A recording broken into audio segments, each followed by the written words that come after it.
Чүйдө өз балдарын өлтүрүүгө шектелген эне үрөй учурган окуя орун алды. Буга чейин Чүй ОЮБ маалымат таратып, 12 сентябрда бул жол менен саат 19:28-де Чүй ОЮБтун нөөмөт бөлүмүнө Чүй районундагы айылдардын бириндеги үйдөн 2 жаш баланын жансыз денеси табылгандыгы тууралуу билдирүү түшкөнүн билдирген. Окуя болгон жерге дароо тергөө ыкчам тобу жөнөтүлүп, үйдүн ичинен бычак жараттары менен 2013-жылы туулган кыз жана 2023-жылы туулган баланын жансыз денелери табылганы аныкталган. Кылмыш жаза кодексинин 122-беренеси киши өлтүрүү боюнча кылмыш иши козголуп, керектүү соттук экспертизалар дайындалды.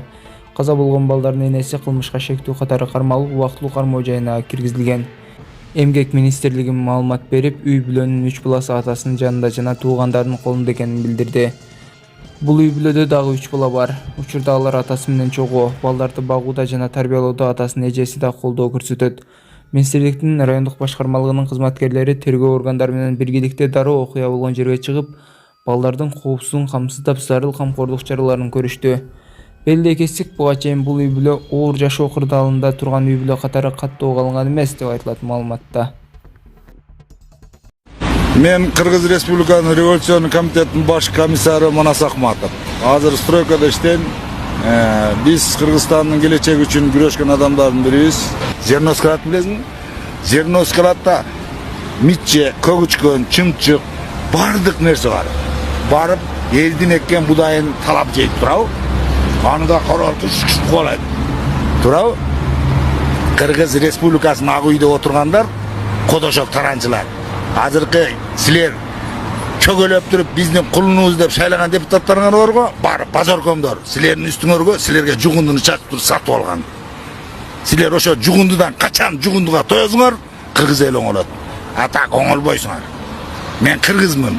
Мен ата тегим кыргыз. Ошо кыргыздан айланып садага кеткиле.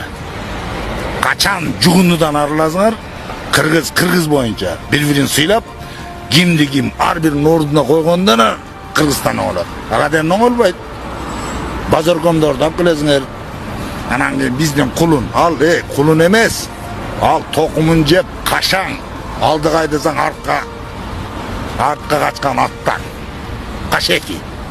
Кашекилерди алып келип ал Кыргызстанды оңойсуң. Кыргызстанды ант оңой албайсыңар. Бул менин сөзүм. Качан жугундудан арыласыңар, Кыргызстан оңолот. Качан жугунду деп таанысыңар, ошондон болот. Мен кыргызмын. Мен жугундуну жугунду экенин билем. Кыргыз эли ошо даражага жетти, жугундуну билбей, жугундуну сагалап.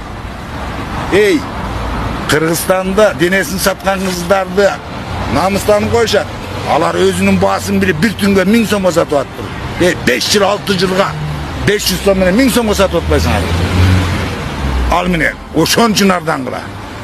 Демек биз ал денесин саткан кыздарга ардактуу өзүнүн баасын билген аяз аты деп аларга медаль беришибиз керек эми.